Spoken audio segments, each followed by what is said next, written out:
everybody. Well, we're going to do a little Aikido class for you guys. I'm just going to go over some basics and some fundamentals that I think you can practice at home, taking in consideration that you're maybe having on a carpeted floor. I would advise guys, do not take your wife's pillow cushions off the couch and put them on the floor. You'd probably get in trouble. Don't take the mattress off the bed and practice your break falls. So we're going to do things today kind of in a soft way that you guys can practice at home here. All right, so let's start out just with the bow. Kyotsuke. Great. All right, good. So let's first talk about tenkan turning. So I want you guys to go ahead and put your, we'll do a mirror image, put your right leg up front. I have my left leg up front. So our bodies are open to the same side right now. You want to have your front knee leaning a little bit. Back foot's at about a 45. Front foot's maybe at a 35, 25 degree angle. And your feet are on the same line. Okay, they can be slightly off the line, but it's not shoulder width apart. So from this position, your hands are here. We're going to step forward and then pivot and slide back. Now I want you to slide across the mat. Do not pick your foot up, or you hear this. We want to slide. All right, so your hands at your side, ichi, knee. Work on your breathing. Inhale, up, exhale, down. Ichi, knee, san, shi, and go. Roku. Okay. Now, if you feel really good about that, you can do tenkan turning, like slicing up a pie. So I'll go slow. I can come forward. 45 angle.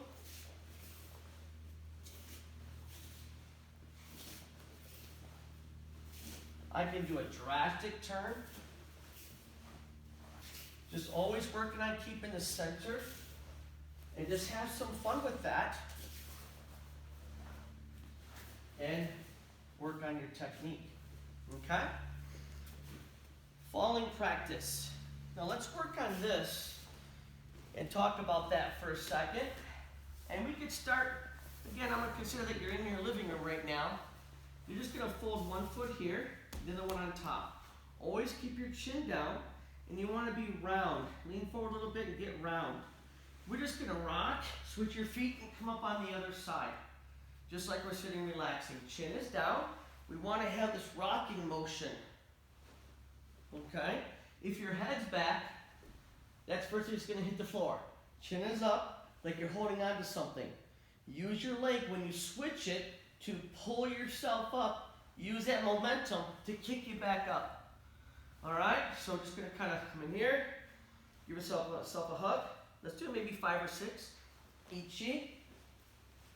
Knee, be round, san, shi, and go. Nice. Now, when you do this, don't have your back straight because you're going to feel this. Did you hear that? I felt it. So that's why you want to be rounded. Bring your shoulders and bend in your midsection here. So now, let's go ahead and hit it. Hit the mat. We're going to come in here. As I go back, those hands come down from a crossing position. Here, go down, and they're going to hit the mat. You're right about waist level. If you look at the width from the back, it's going to look like this. So I'm not out here. I'm not right next to my thing. I'm going to say maybe 6 to 10 inches to the side. I'm going to come across, slap that. When I switch, I come right back up. So again, chin is down, I roll back, switch, and come back up. Back, and come back up.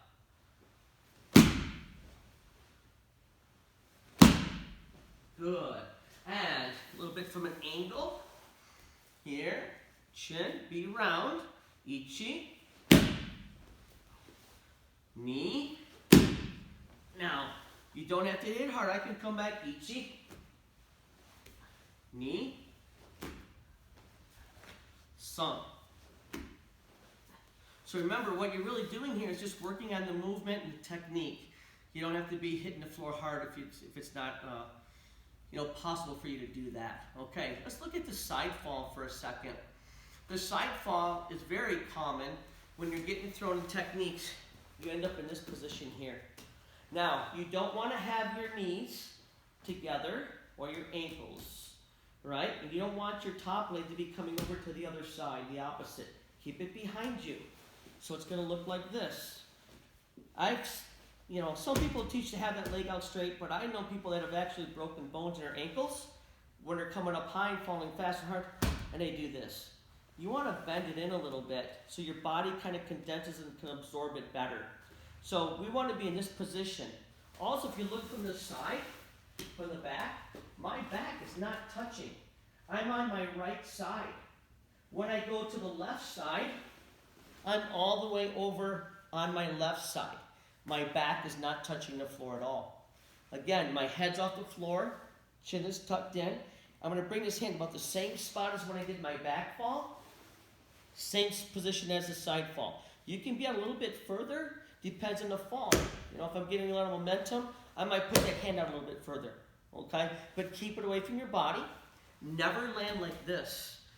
You're going to crack your elbow, collarbones. You want to be on your side here. Okay? So all of this is going to touch at the same time. So let's try a couple of these. Again, let's start over here. I want you guys on your left side. And now take your right leg up and your hand.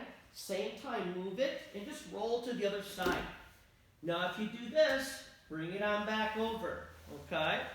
I'll go from an angle. Here, bring it over. So now the right side, or your left side comes up. Ichi. Here. Ni.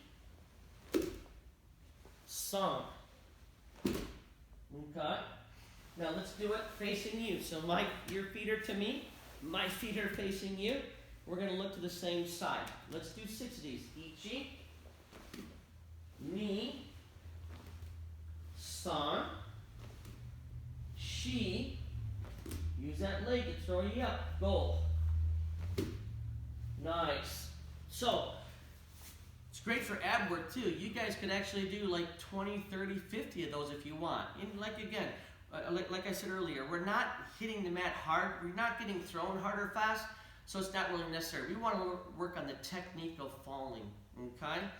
And just being comfortable with the ground, not being afraid of the ground. So I'm going to go over one more thing with you guys in the warm-up, and that's our shikoing, or knee walking.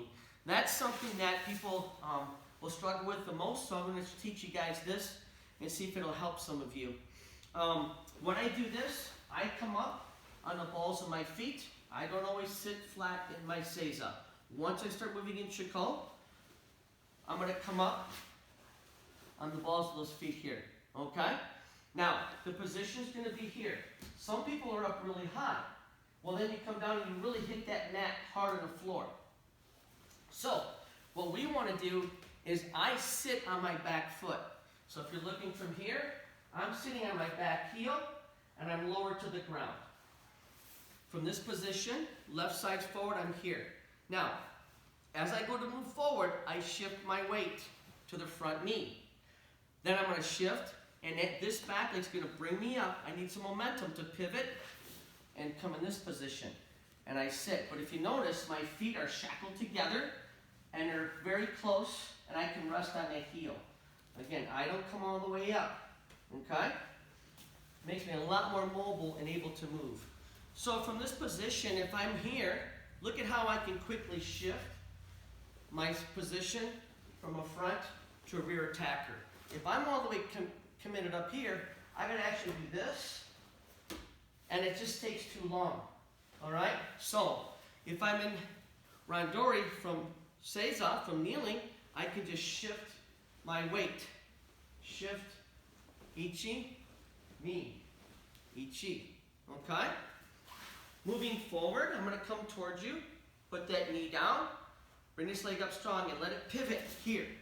So my feet are always pretty much shackled together in my mind. Forward, shift your weight. Up here, bring this knee up quickly. It's going to pull your foot forward. Here. Down, and move it forward. Now, see how I can turn? I can just go like this, and I just switch. See the ease of turning?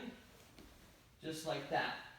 Here, knee forward, and shift up. Knee forward, shift. Knee, shift. Knee, shift. When I turn, I just fold this front knee down and bring this one up. I'm ready to go. Okay? So, if you want to hit pause, you can practice it for a while and try that out. But, let me show you how you can move nice and smooth in this. First, learn how to do it forward, work in that position, but eventually, you want to be able to move in your shiko nice and fluid.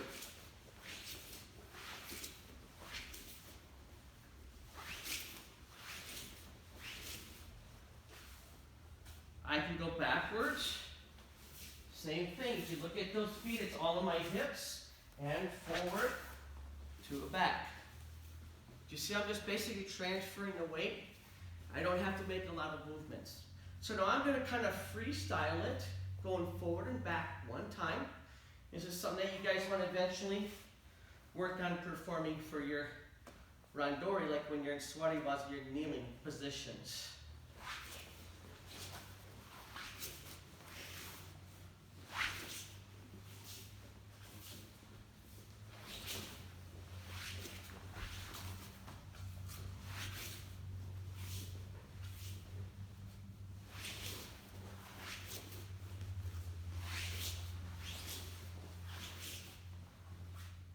Okay. All right, so that should give you guys something to work on. You might want to put knee pads if you're in the carpet at home. Might hurt a little bit more. Or you could duct tape pillows to that. Anyway, just don't get yourself in trouble with your wife practicing at home. Okay, or your mom. All right. So I'm going to have Sensei Zachary come in now. And we're going to work over some techniques. Again, I want to focus on what Sensei Fritchie has been really kind of emphasizing and pounding in her head is concepts and principles. I'm not going to teach you a lot of techniques today. I'm going to probably just go over one attack because the concept is omote and ura from Swadiwaza and your basic 3 pins, ikkyo, nikkyo, and sankyo. Okay? Basic pins. So, Zachary? All right. So, in Swadiwaza, okay, when we bow to each other, have some space in there so we can just bow here in front. It's a little more shallow, okay? We don't go all the way down. So you don't have to go side to side either. I just come down, just make sure you're not too close. Okay, so we're gonna work on a shomanuchi, okay? Shomanuchi. So it's an upper strike. Just gonna strike right to the front of my forehead. Now, when we're in this position, right when his hand comes up, we need to enter. Don't sit here and play catch. All right? When we, again, it's our ma'ai, or combat distance, right? If I was way back here in a fight, I wouldn't worry about defending against it. I'm out of my zone. I'm also not going to be right on top of them, all right? So just like if you're standing, realistic combat distance. Okay. So omote means going across the front of the body. But you want to work on your imimi, you're entering. So as soon as he raises that hand, I want to rise up and meet him at the top. Again, here, ichi. Right with his hands up here. Now it's very easy to compromise his position. So when we do this, ichi, here. So when I'm up, I'm going to support this elbow, strong here, and I'm going to pull this down. Remember, the theory is to keep the elbow above the shoulder. If I have the elbow up, he pushes against me, I'm very strong. Once I let that elbow go below the shoulder, okay, it's going to be 50-50, or if they're a lot stronger, they're going to beat you, okay? So I can almost take my finger and have him push back. It doesn't take a whole lot there, right? It's got some physics there. So I'm going to pull this down. Now, omote, I'm going to move forward, okay? Forward. If I'm going to my right, I lead with the left. Above the shoulder, I'm going to push this down. It's kind of like rowing. I visualize a paddle in a canoe. I'm going to push this down in the water and pull that paddle across here, this way. Now, stay there, Sensei. So as I did that, what I did is as I pushed, I leaned forward at the same time and brought that to the floor. So when I shiko up, I'm going to bring this about even with the shoulder, securing the elbow. My knee is into his armpit. All right? I reach in. Now I'll usually have it here. I'll grab, and I want to reach way around into the palm of the hand, because when I pull it, it will bring this thumb right around into position. We don't want to be grabbing like this. Reach way in there, into the palm, thumbs on the back of the hand. I'm going to rotate that. And I'm going to pull it here. A lot of people go to the floor. I don't like to do that. I like to keep it straight up. I'll pull on the pinky side, which locks that, those tendons and those joints up, and then I'll go in.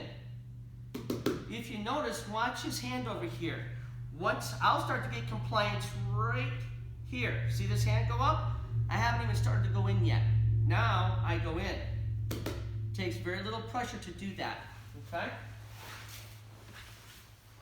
So once again, he comes up, I enter, I move across. Keep this hand in front. My hands are here, not here. People make a mistake of doing this. Up, and they come up this way. Now, I got my his elbow above his shoulder, but now push back on me. Okay? So the elbow position didn't even matter at that point, did it? I want to extend my energy outwards, so as he comes up, I rise up and meet him. This is out here. As I move, I'm always, hands are in front of me. Move up in here. I'll trap it, get my grip, pull, and in. Nice. Now we'll go to the other side. So you can see from here, from the left side, we rise up. One more time. Here. Don't be afraid to do that a few times and get the timing down. And Rimi, just like karate, it's very important. Support, pull. Now, my hands are extended in front of my body as I move across. Not here. Keep it out, paddle, pull, push, and shiko forward. All right, from this position, in. Okay? Let's look at it one time from this perspective. Okay, right hand, raise, through, and down. Okay? Just want you to see the angles. Let's go back just a little bit. And now we're going to go with the left hand. Here, up. Right foot goes across to the left. Here. And ikkyo. All right, excellent. Okay, now, sankyo. Can you take a break? Sankyo, or I'm sorry, nikyo technique. That's control number 2. So now I'm going to use the, well, let's do the same technique from Omote. Okay? Come on, make that. Okay. So we're just going to do the one side so you guys can see. I know most of you have a pretty good idea of this, so this will help you hone some of your techniques. Some of you just reminder to get back to some just good fundamental Kihon basics. So we're going to go off with this right hand again. I'm still going to do Omote. So as he steps in here, move across and down. Now let's turn a little bit this way, Zachary. So as I do this, I'm going to fold it and cradle it and then move this knee right above his shoulder so he can't turn his head at me. This knee is up against his body. Okay, lower it about 6 inches from here, and I want to cradle that. My whole technique can really be done right here for the most part. So my torso is moving. Reach way under. So when I grab this, I'm reaching way into his palm, cradling, and I'm not using my bicep, but I'm using the whole body to rotate in one motion. So what I did is I did this here. I wasn't just pulling. This arm is putting pressure against this. This hand, they're matching together. Okay?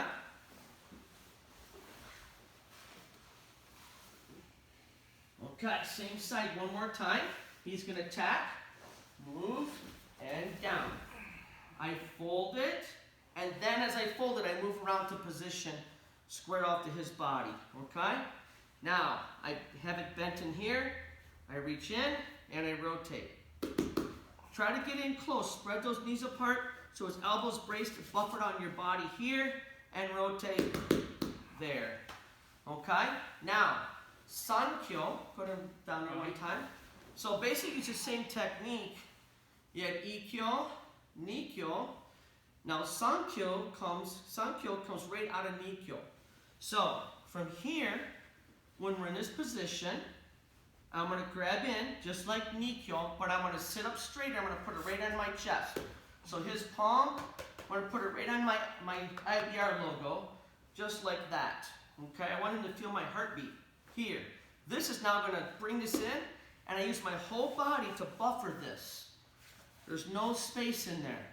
I'm going to draw it up at the elbow joint, in. Whoop, doesn't take much for him. Just slowly and then go in. Okay? Always remember, people are like different physical makeups. Like my wrists are really tight, his shoulders are really tight. So always go slow and steady. All right? Not fast and jerky, because that's when you accidentally hurt people. All right? You know, people have to work, so we don't want to injure them from Aikido class. So slow, steady pressure. Pay attention to their body language. You should see those hands getting ready and prepare for that tap out. Okay? So I'm going to do it one more time. I'll do Shomonochi, Ikkyo. I'm going to do Omote, Ikkyo, Nikkyo, Sankyo. So you can do the 3 controls. All right? Let's see if we can go maybe just like this angle for you guys. Okay, come back here. All right. All right, so Shomonochi. I'll do Ikkyo, Nikkyo, Sankyo off the Omote. Okay, I'm going to turn them for the camera. So I have here, I have Ikkyo. Then I can fold it over here, slide up, knee positions, grab under, and we want to bend the arm. Good straight posture. Don't be leaning like this. Posture up, but keep his hand down 6 inches or so, and then slowly, I can already feel him. And then Sankyo, we just bring it here. Now I know he's really tight, so he's already, see that foot? I gotta be looking for those signs. I draw up a little bit. I haven't started rotating yet. And then, okay, so when I see someone is that responsive just to getting the position, always go very slow. It's gonna be very easy to get him into that Sankyo hold. Okay? So, those are the 3 basics, and also working on Omote. Now I want to do one more thing with you guys and work on how to do Ura. Same attack, Shomonuchi, but how do you practice it with Ura? Now I want to remind you guys again, the beauty of practicing off this video, if you have somebody at home you're working with or you want to practice, hit pause and work on that for a little bit and then come back and hit play again. Okay? All right. I think this one, I'm going to work probably from this angle here for you guys. Okay? So, what I want to do on this motion here, Omote was going across the front. Ura is going to rotate around the outside. Okay? So think of, you know, the outside and Omote is the inside. Okay? So Ura, I'm going to go around the outside. So instead of my knee going here, I'm going to put my knee right there, okay, next to his, and I want to come and basically kind of sit next to him at least, or actually try to get behind him. I like to get back to back, okay, or cheek to cheek. Okay, so from this position again, I can come up here, I can slide there, and I can pivot. This is where your shikoing comes in handy. Shift your weight and come and sit over here, and this stays up. Because I want him to come around me. The more I get behind him, the better this technique is going to work. Okay? And again, it won't matter if you want to do Ikkyo, Nikkyo, or Sankyo. Just slide a little bit. Alright, so in the technique here, he does a Shomonuchi. I rise up underneath him. I still need to brace this elbow and pull this down. But I'm going to do this and slide here. Again, see how my hands are keeping on weight, extending your energy out. Do not do this because he will push you off balance in a heartbeat. You need to keep this out there. I'm going to pivot. As I pivot, I'm going to push this elbow away from me. And see, there's such a, it's like this paddle again. So I'm paddling a canoe. I'm going to push the elbow, and I'm going to pull him and wrap him around my body. And I can choose which technique that I want to perform. All right, I have all those at my disposal. Okay, if you see it from this view, as it comes in, I rise up. I'm going to go to the outside. As I do that here, I'm going to keep this away. I'm going to push here on the elbow and pull the hand over to my side here and bring him around me. And I think I'll come back around here so you can see. And I'll do that sun kill that I know he likes so much. There, okay? Excellent. So let's do it again with my back to the camera and facing this direction here. All right, strikes, up, move over to the outside, pivot around, pull. I'll do Ikkyo. Okay, and let's come up and I'll do one on the other side. So if I'm in here, as he comes up, there, I'm going to go to the side he attacked from, keep this around. Now he's probably going to want to right himself up and come back to the center. So when I give some energy here, he's usually going to push back and do the opposite. That's what I'm looking for as he pushes back, to use that to bring him around into Ura. Good spot to show you Sankyo. Draw, rotate. Okay. Get up. And you got Dong. Alright, fill in your knee slide, don't you? Yeah. Alright. Knee work for Aikido people is one of those things that takes some time to get used to that. Especially when you're in Sarwati Waza a lot. So, I want you guys to work on that. Work on those fundamentals, those keyhones, those basics. This is a good time to kind of use this to your advantage. Focus on what you want. Also, you know, hopefully you guys have some Aikido books. Great time to order some books. Read up on this stuff and not worry about so much what you can't do, but how to use this time to your advantage and do things you wouldn't normally do, right? Because you didn't have the time. So I want to go over something too with Aikido class. I think we kind of neglect this. I neglect it. Is our student creed. So it's something that it's not for kids, it's for adults. It's something for us to kind of ground ourselves with in our day-to-day process, and kind of gives our training some meaning. So it goes like this. I will develop myself in a positive manner and avoid anything that would I'm going to say it again. I will develop myself in a positive manner and avoid anything that would reduce my mental growth and my physical health. I will train hard to develop self-control and self-discipline in order to bring out the best in myself and others. I will use what I learned in the dojo constructively and defensively to help myself and my fellow man. I will always use common sense before self-defense, and I will strive to live by the 7 qualities of black belt character, which is our dojo crest: pride, responsibility, integrity, determination, effort, honor, and respect. Let's try that again. I will develop myself in a positive manner and avoid anything that would reduce my mental growth and physical health. I will train hard to develop my self-control and self-discipline in order to bring out the best in myself and others. I will use what I learned in the dojo constructively and defensively to help myself and fellow man. I will always use common sense before self-defense. I will strive to live by the 7 qualities of black belt character: pride, responsibility, integrity, determination, effort, honor, and respect. Hey guys, thanks for practicing today. Keep up the good work. Remember, if you guys practice at least a half hour twice a week, put that in a journal, so when you guys come back, it's going to count as your attendance, so we can pick up right for you where you left off in a few weeks towards your stripes and your belt ranks. Kyotsuke, arigatou gozaimashita. Let's face the shins up, show respect for the dojo, and right. All right, thank you guys. Have a good day.